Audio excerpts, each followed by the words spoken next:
सोचिए दोस्तों, अगर दुनिया का सबसे खतरनाक वेपन गलत हाथों में चला जाए तो सिर्फ एक कंट्री नहीं बल्कि पूरा प्लेनेट डेंजर में आ सकता है। ये वेपन एक नॉर्मल बॉम्ब नहीं है बल्कि एक ऐसा न्यूक्लियर वेपन है जो एक शहर को सिर्फ सेकंड्स में खत्म कर सकता है। और जब ऐसे वेपन्स को एक जगह से दूसरी जगह ले जाया जाता है तो उसकी सिक्योरिटी किसी भी वीआईपी के कॉन्वॉय से 1000 गुना ज्यादा होती है। हाँ, यूएस प्रेसिडेंट के कॉन्वॉय से भी ज्यादा टाइट। ये होता है दुनिया का सबसे सिक्योर्ड कॉन्वॉय, एक मूविंग फोर्ट्रेस, एक चलता फिरता फोर्ट्रेस जिसका हर एजेंट ट्रेंड किलर होता है और जिसका मिशन होता है दुनिया के सबसे पावरफुल और डेंजरस वेपन को सेफ रखना। दुनिया में आज के वक्त टोटल 12,515 न्यूक्लियर वेपन्स हैं और सबसे बड़ी बात, इनमें से 41% सिर्फ एक कंट्री के पास है, यूनाइटेड स्टेट्स ऑफ अमेरिका। हाँ, अमेरिका के पास लगभग 5,000 के आसपास न्यूक्लियर वॉरहेड्स हैं, जिससे दुनिया का मोस्ट न्यूक्लियर पावर्ड नेशन बनाता है। इनमें से कुछ एक्टिव स्टेट में होते हैं, ready for launch, submarines, air force jets और डीप सी वॉरशिप्स में इंस्टॉल्ड। बाकी बचे होते हैं स्टोरेज मोड में, जो किसी भी इमरजेंसी में एक्टिवेट किए जा सकते हैं। पर इतने सारे वेपन्स को एक जगह क्यों नहीं रखा जाता? सिंपल लॉजिक है, सेफ्टी थ्रू डिसेंट्रलाइजेशन। अगर एनिमी एक बेस को उड़ा भी दे तो बाकी बेसिस पे जो न्यूक्लियर वेपन्स हैं वो अभी भी रिटेलिएशन के लिए रेडी होते हैं। ये स्ट्रेटेजी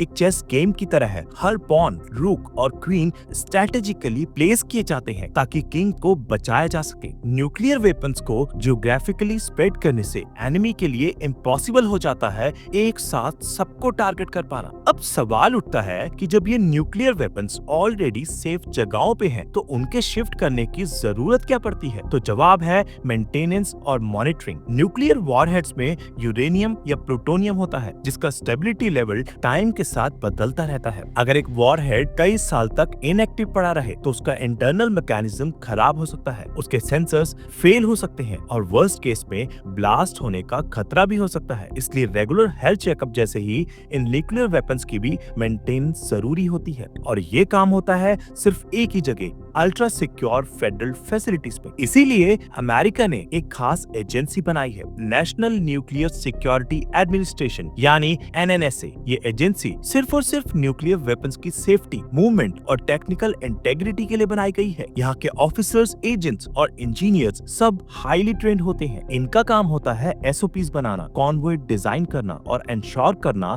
कि 1 इंच भी मिस्टेक ना हो। पर असली ड्रामा तब शुरू होता है जब न्यूक्लियर वेपन रोड पर आता है, वही रोड्स जहां आम आदमी अपनी बाइक या कार लेके निकलता है। जब तक वेपन किसी बंकर में होता है तब तक कंट्रोल में होता है, लेकिन जैसे ही वो ट्रक में लोड होकर निकलता है टेंशन 10 टाइम्स बढ़ जाती है, क्योंकि एक स्मॉल इंफॉर्मेशन लीक भी एक मैसिव डिजास्टर बन सकता है। इसलिए कॉन्वॉय मूवमेंट के वक्त होती है फुल ब्लैकआउट सीक्रेसी, ना कोई अनाउंसमेंट, ना कोई न्यूज, ना ही लोकल पुलिस को पूरा इन्फो दिया जाता है। इस कॉन्वॉय का स्ट्रक्चर होता है एक वॉर फॉर्मेशन जैसा। सबसे आगे और पीछे पुलिस व्हीकल्स जो रोड क्लियर करती हैं, उनके बीच होती हैं आर्मर्ड व्हीकल्स जिनका नाम है बियर कैट्स। ये vehicles bullet proof, blast proof और इवन केमिकल अटैक प्रूफ होती हैं। हर बीट कैट में होता है एक स्मॉल कमांडो टीम, 4 से 6 हेवीली आर्म एजेंट्स जिनके पास होती हैं असॉल्ट राइफल्स, हैंडगन्स, ग्रेनेड्स और हजारों राउंड्स ऑफ एमो। इनका रोल सिंपल है, अगर कोई भी थ्रेट दिखे, शूट टू किल। हर कॉन्वॉय मिशन के लिए एक डिटेल एसओपी बनाया जाता है, कम से कम 5 armoured vehicles, 2 advance scout vehicles और एक न्यूक्लियर ट्रक, सब अपनी एग्जैक्ट पोजीशन पे होते हैं। कम्युनिकेशन 3 एनक्रिप्टेड रेडियो चैनल्स के थ्रू होता है। अगर किसी चैनल पे जैमिंग हो तो बाकी 2 चैनल्स बैकअप का काम करते हैं, यानी कॉन्वॉय हर मोमेंट में अनप्रेडिक्टेबल और एजाइल बना रहता है।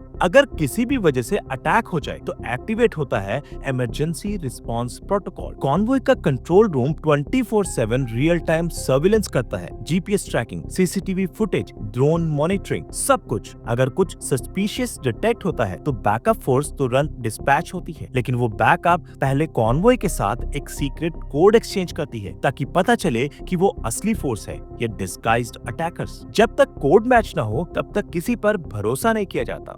न्यूक्लियर ट्रक खुद भी एक इंजीनियरिंग का चमत्कार होता है। इसकी बॉडी बनाई गई होती है अल्ट्रा हार्डन स्टील से, जो ना ग्राइंडर से कटेगी ना ड्रिल से। फायर प्रूफ, इम्पैक्ट प्रूफ और टेम्पर प्रूफ होती है। ड्राइवर कैबिन पूरा सील्ड होता है और दरवाजे सिर्फ अंदर से ओपन होते हैं। ट्रक का वेट होता है 25,000 किलो, यानी ये कोई तेज स्पीड में चलता हुआ मिसाइल नहीं, बल्कि एक स्लो मूविंग फोर्ट्रेस होता है। और अगर मान लीजिए किसी ने ट्रक पे कब्जा कर भी लिया तो होता है fail safe mechanism activate. Truck के एक्सेल पे लगे होते हैं टाइम एक्सप्लोसिव्स। अगर सिस्टम डिटेक्ट करे कि कंट्रोल ब्रीच हुआ है तो ब्लास्ट करके ट्रक के व्हील्स तोड़ दिए जाते हैं। ट्रक वहीं रुका का रुका रह जाता है। बिना व्हील्स के इतना हैवी व्हीकल ले जाना इम्पॉसिबल हो जाता है। और अगर कोई समहाउ कंटेनर तक पहुंच भी लिया तो उसका सामना होता है ऑटो स्प्रे गन से, जो एक थिक ग्लू जैसा केमिकल स्प्रे करती है। अटैकर की मूवमेंट लॉक हो जाती है। फिर भी अगर बचा हो तो एक डेडली इलेक्ट्रिक शॉक उसे वहीं गिरा देता है। ये शॉक घर की इलेक्ट्रिसिटी से 6 गुना ज्यादा पावरफुल होता है। कंटेनर खोलने का एक्सेस सिर्फ एनएनएसए के पास होता है। न कॉन्वॉय के एजेंट्स के पास कोड होते हैं,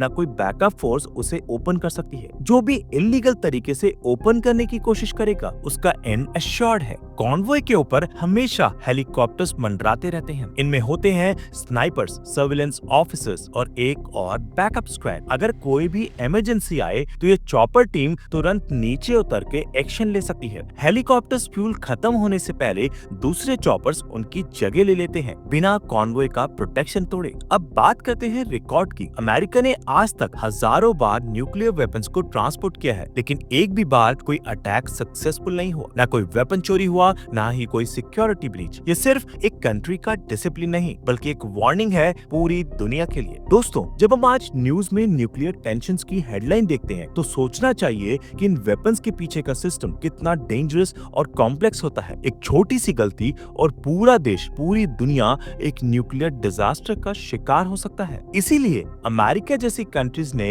हर लेयर पे सिक्योरिटी की वॉल खड़ी की है। ये सिर्फ टेक्नोलॉजी का कमाल नहीं, एक फिलॉसफी है, प्रोटेक्ट एट ऑल कॉस्ट। और जब तक किसी एजेंसीज, एसओपीज और ट्रेन फोर्सेस का नेटवर्क एक्टिव है, तब तक दुनिया का सबसे खतरनाक वेपन सबसे ज्यादा सुरक्षित हाथों में है। और अगर किसी ने गलती से भी सोच लिया कि वो इस कॉन्वॉय पे हाथ डालेगा तो समझ लीजिए उसने अपने लिए मौत का कॉन्ट्रैक्ट साइन कर लिया है।